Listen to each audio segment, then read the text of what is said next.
Hi, my name is Scott, and I am here with Isis and Bryson. We are going to teach you about blizzards on ABC 11 Shadow Ninja. You should never go outside during a blizzard.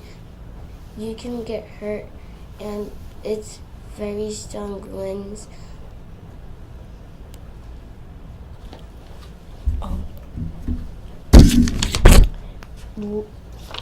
Here are some fun facts about the weather. Blizzards are strong winter storms. They have high wind speeds.